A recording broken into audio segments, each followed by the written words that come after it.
दरवाज़ा खोले तो देखे कि लोग आपत्तिजनक स्थिति में है। उस समय क्या हुआ? उस समय तो मैंने मत पूछिए कि क्या आपसे बताएं, ज़मीन ही खिसक गई मेरा तो। उसके बाद ये लोग हमारे साथ मारपीट तक उतार हुए। आप तो दुनिया बसने के लिए आपकी पत्नी फिर से अगर कहती है कि हम आपके साथ रहना चाहते हैं तो आप क्या कहेंगे? तो जो उसके साथ घटना घटित हुआ है, मेरे साथ तो हुआ नहीं है जी। वो स्वयं आकर के खड़ा होकर के आप बोले कि हाँ हमारे साथ गलत किया है मनोज पाठक, हमारे साथ शारीरिक है हमको कि यहीं से चुपचाप शांत हो जाओ, ये सब वीडियो वीडियो ये सब तुम बोल रहे हो उसको बंद कर दो, हत्या करवाना चाहते हैं मनोज पाठक हमारा। घर पर भी चढ़ के गए, वहाँ ताला तोड़ने के लिए, जबकि हम वरीय पदाधिकारी से हम इसका सूचना दिए कि सर हमारे साथ ऐसे ऐसे हो रहा है। वरीय पदाधिकारी को सब जगह सूचित किए, एफआईआर के लिए दौड़ते रहे, आज तक हमको कोई न्याय नहीं मिला। अच्छा, एफआईआर हुआ कि नहीं? एफआईआर नहीं हुआ। अच्छा, मनोज पाठक कौन थे? मनोज पाठक पहले नैनी जो थाना के थाना प्रभारी थे, वो 2021 में ज्वाइन किए थे, 21 मार्च 2021 को। फिर उनका ट्रांसफ़र हो गया था 23 में। उसके बाद मनोज पाठक साइबर थाना में इंस्पेक्टर के रूप में प्रमोशन हुआ था, वहाँ थाना प्रभारी थे। उस समय से हमारे यहाँ रहते थे। आज भी जब ये यहाँ साइबर थाना में आए फिर भी ये वहीं पर जाकर रहते थे किराए के। जब आपको ये पता चला तो आपके कलेजे की फिर क्या? अब समझिए कि अब तो मेरा माने कुछ बचा ही नहीं, कुछ नहीं मेरा बचा। ये बच्चे आपके कितने हैं? मेरे बच्चे 12 साल के एक बच्ची है, एक 10 साल के बच्चे हैं। 4 ज़िंदगी मनोज पाठक तबाह कर दिया। उस समय बच्चे पूछते हैं कि नहीं?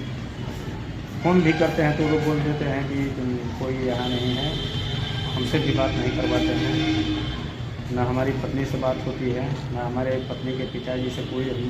सब कुछ अपना मोबाइल ब्लैक लिस्ट में डाल दिए हैं। अच्छा, ये बात हम जानना चाहेंगे, मनोज पाठक जो थे वो शादीशुदा है?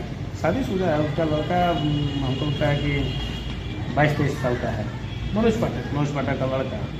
और मनोज पाठक खुद ऐसा बेशर्मी वाला काम करते हैं? हाँ, 2 लड़का है, दोनों मैंने एक इंटर में पढ़ता है, ग्रेजुएशन में करता है, एक कोटा में IIT की तैयारी करवाते हैं।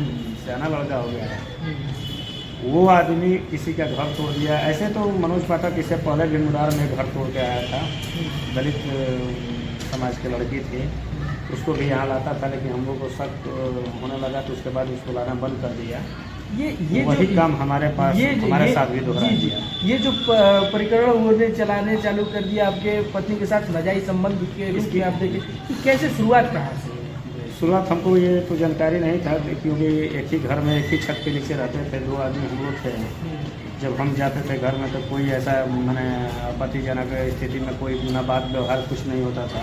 जब हम गश्ती में जाते थे कि हमको बाला फुसला कर बोले कि जाइए आप गश्ती कीजिए, तो हम गश्ती में जाना चालू कीजिए। उस समय ये लोग दोनों अपना फ्री हो जाते थे, बातचीत करते थे, लेकिन हमको भनक कि दूसरा आदमी के अलावा तीसरा कोई था नहीं, इसलिए हमको भनक नहीं मिलता था। जब भनक मिला तब जब हमारे बच्चे आए छठ में, वो अपने आँखों से इन लोगों को गलत काम करते हुए देखे तो हमको आकर के सूचित किए। उसके बाद लड़की जो बोल बताई हमको कि पता है किस चीज़ का दवा खाते हैं, तो हम बोले कि दवा तो किसी चीज़ का नहीं खाते हैं। तो वो बताई कि नहीं मम्मी आपके दूध में दवा डाल के देती है। तब हमको पूरा 100% विश्वास हो गया कि हमारे साथ गलत हो रहा है। उसके बाद उसी दिन से हम इसके पीछे पड़ गए। 25 तारीख को हम इसको पकड़ लिए रखने। अच्छा, 25 तारीख को आप अपने घर पे थे कि क्या हुआ था? नहीं, हम 25 तारीख को हम बता दिए कि हम जा रहे हैं, आज पार्टी है, हम आएंगे नहीं आज, सुबह में आएंगे। ये लोग निश्चिंत हो गए कि अब तो आज पूरा रात फ्री हैं। उसके बाद से हम गए, 5 बजे निकले थे, लेकिन 8 बजे घर में हम बाइक दूसरे जगह खड़ा करके चुपके से घुस गए। डायरेक्ट हम जा करके दरवाज़ा खोले तो देखे कि लोग आपत्तिजनक स्थिति में है। उस समय क्या हुआ? उस समय तो मैंने मत पूछिए कि क्या आपसे बताएं, ज़मीन ही खिसक गई मेरा तो। उसके बाद ये लोग हमारे साथ मारपीट तक उतारे हुए, वीडियो बनाना चाहें तो कुछ हमारा बचा नहीं, बचा कुछ नहीं बचा। क्या? सरकार से तो हम 1 महीना से हम दौड़ रहे हैं, कभी बक्सर एसपी साहब के पास जा रहे हैं, कभी भोजपुर में ये लोग बोल रहे हैं कि भोजपुर में जाइए, वहाँ दौड़ दौड़ के हम थक गए। दौड़ा है आज प्रशासनिक हाँ, मामला है, प्रशासनिक प्रशासन की तरफ से जी, आपको सपोर्ट वो मिल रहा है। पहले भी हमसे बोलते थे, हमारे वहाँ जाने के बाद भी कई जगह धमकी दिलवाए हमको कि यहीं से चुपचाप शांत हो जाओ, ये सब वीडियो ये सब तुम बोल रहे हो, इसको बंद कर दो। हत्या करवाना चाहते हैं मनोज पाठक हमारा, घर पर भी चढ़ के गए वहाँ ताला तोड़ने के लिए, जबकि हम वरीय पदाधिकारी से हम इसका सूचना दिए कि सर हमारे साथ ऐसे ऐसे हो रहा है, हम घर पर नहीं हैं। ये बार बार बोलते हैं कि तुम हमारा कुछ नहीं उखाड़ पाओगे, हम पुलिस प्रशासन है, सब हमारा दोस्तें है, कुछ नहीं उखाड़ पाओगे। और वही सेम उनका जो बात कहा हुआ है आज तक हो रहा है कि कुछ नहीं उखाड़ पाएगा। हमारा FIR तक कल नहीं हुआ। FIR भी दर्ज है। आप क्या चाहते हैं, न्याय से क्या? न्याय से हमको न्यायपालिका पर हमारा पूर्ण भरोसा है, कहीं ना कहीं जरूर कोई पदाधिकारी कहाँ से सुनेंगे होंगे। जब आपका FIR ही नहीं हुआ है? FIR तो अभी जो दबाव बनाकर जैसे भी हो, लेकिन हम IG साहब को, DIG साहब को, DGP साहब को, सबके पास हमने लेटर लिखा है। कहीं ना कहीं किसी के माइंड में आए, भगवान हमारे लिए खड़ा हो जाए, जो कि आदेश आ जाए कि FIR करके जांच किया जाए। जांच में पूरा हम सहयोग करेंगे, एविडेंस के साथ प्रूफ। आपका पूरा दुनिया उजड़ गया है, जी, एक तरफ से जी, कहा जाए। हाँ। अगर आपकी दुनिया बसने के लिए आपकी पत्नी फिर से अगर कहती है कि हम आपके साथ रहना चाहते हैं, तो आप क्या कहेंगे? तो जो उसके साथ घटना घटित हुआ है, मेरे साथ तो हुआ नहीं है, वो स्वयं आकर के खड़ा होकर के अब बोले कि हाँ हमारे साथ गलत किया है मनोज पाठक, हमारे साथ शारीरिक अच्छा, मनोज पाठक पहले से कुछ दबाव देकर कर रहा था क्या? तो कुछ तो है जो कि मैंने ब्लैकमेलिंग कर रहे हैं, जिसे हमसे भी बात नहीं करने दे रहे हैं कि अगर बात होगा कि कोऑपरेट कर लेंगे या बातचीत होने लगेगा तो कहीं टूट सकती है।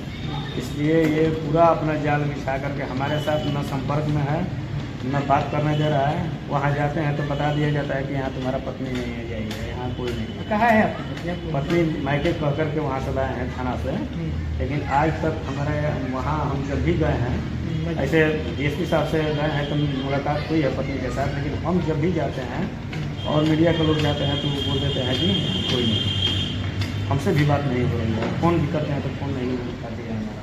बच्चे कहते बच्चे हमारे फ़ोन किए थे हॉस्टल से, तो एक लाइन में बोल दिए कि यहाँ फ़ोन आज के बाद मत करना। नाना पर अपने फ़ोन किए थे, नाना भी सपोर्ट नहीं कर रहे? नाना को हमको लगता है जहाँ तक सभी लोग बता रहे हैं कि पैसा वैसा देकर के उसका मुंह बंद करा दिया गया। नाना कर दे? हाँ, नाना तो का बाप ऐसा काम करते हाँ, बाप मिला हुआ है, तभी तो कोई सब कुछ जानता और है। आपके परिवार में कितने लोग हैं? हमारे परिवार में 4 भाई हैं, लेकिन यहाँ कोई रहता नहीं है। आप अकेले रहते थे? अकेले रहते थे, हाँ, कोई नहीं है हमारा यहाँ। आप यहाँ पे कहाँ रहते हैं? अभी तो हम गाँव पर रह रहे थे, लेकिन अभी तो अब हमारे यहाँ ताला बंद है, कोई खाना बनाने वाला या कुछ भी नहीं है। हम जैसे तैसे भटक रहे हैं अपना इधर उधर, कभी किसी के यहाँ कभी किसी के यहाँ। थोड़ा जीवन नरक बना दिया मेरा। दवाई जब आप खाते थे उस टाइम, जब दवाई आपको दूध में दिया जा रहा था, तो आपको कितने बजे होश आ रहा है? 7 बजे 8 बजे यही खुद जाते थे, जैसे कि शायद घर की जगह है तो दिन खुलता था मेरा। मतलब अंदाजा भी नहीं रहता था, उतने दिनों से दवाई खिलाया जा रहा था, आपको थोड़ा सा भी अंदाज नहीं हो रहा था? 7 बजे करीब में 7 बजे करीब में हमको जाती थी शायद। हमको लगता था क्योंकि आखिर में हमको लगता है हरासमेंट हो रहा है क्या, बराबर नहीं लगता था। कितना बजे आपको दवा दे दिया जाता? 11 बजे करीब, जानबूझ के लेट दिया जाता था। 11 बजे रात को? 11 बजे रात में। और कितना बजे तक हार्डली नींद लग जा रहा है? आधा घंटे के बाद अपने ऑटोमेटिक नींद लग जाएगा। ये कितना दिन तक चला इसे? 3 महीने जब से गश्ती हम छोड़ दिए, गश्ती करना छोड़ दिए। डॉक्टर हुआ क्या? नहीं, गश्ती करना जैसे वो उस समय थे तो गश्ती भेजते थे, जब इनका ट्रांसफ़र हो गया था गश्ती हम छोड़ दिए। उस समय से अभी तक भी चल रहा था, 3 महीना से लगभग चल रहा था। तो देखिए बिहार सरकार आपके ये बिहार में बिहार पुलिसों का क्या हाल है और दरोगा जी क्या गुल खिलाते हैं, ये आप देख सकते हैं। एक व्यक्ति का पूरा जिंदगी नर्क बना देते हैं और कहते हैं इनको हम रोजगार देंगे, और रोजगार के बहाने इनके पत्नी के साथ नाजायज संबंध बनाते हैं और बताते हुए बहुत शर्म आता है कि इनके साथ ये देख सकते हैं जिंदगी बर्बाद कर दिया गया। क्या किसी को अधिकार है किसी का जिंदगी बर्बाद करने का? और किस तरीके से प्रशासन के लोग इनका एक FIR नहीं ले रहे हैं। सबसे बड़ा सोचने वाला तो बात यह है, हमारा ये बिहार में क्या हो रहा है कि FIR नहीं लिया जा रहा है। क्या यह गलत है? अगर ये आप गलत रहते तो अपनी पत्नी का नाम क्यों उछालते? आखिर ये बताइए इनकी पत्नी को क्यों गायब कर दिया गया है, क्यों इनके साथ ऐसा घटना किया गया है? बार बार बेचारे परेशान है, भावुक हो गए हैं, रो रहे हैं, सरकार से न्याय के लिए गुहार लगा रहे हैं। किसके पास जाएंगे, किसका दरवाजा ठोकेंगे? इनका क्या बचा हुआ है? एक बार देख सकते हैं इनको, क्या बचा हुआ है अब इनके पास? इनका पूरा जिंदगी बर्बाद हो गया और प्रशासन की तरफ से कोई सपोर्ट नहीं मिलेगा। पर हमको बक्सर एसपी पे बहुत उम्मीद है, भरोसा है, न्यायपालिका पे बहुत उम्मीद है कि इनके साथ आपके साथ न्याय होगा और न्याय के लिए हम लोग आपके साथ खड़े हैं और आपको न्याय मिलना चाहिए। और ऐसे ऐसे से आप लोग अगर किसी भी कोई प्रशासन के लोग हैं, कोई भी अगर लोग रह रहे हैं आपके घर में, तो एक बार उन पे नजर रखिए, क्योंकि सबका सोच एक जैसा नहीं होता है। पर कुछ ना कुछ ऐसे लोग होते हैं कि जो इनके साथ जिस तरह घात कर सकते हैं, कुछ ऐसे भी लोगों को नहीं होना चाहिए जी। एक तो जिंदगी बर्बादी हो गया। तब तक के लिए इतना ही, बने रहिए हमारे साथ। आप देख रहे थे जनता सिटी। धन्यवाद।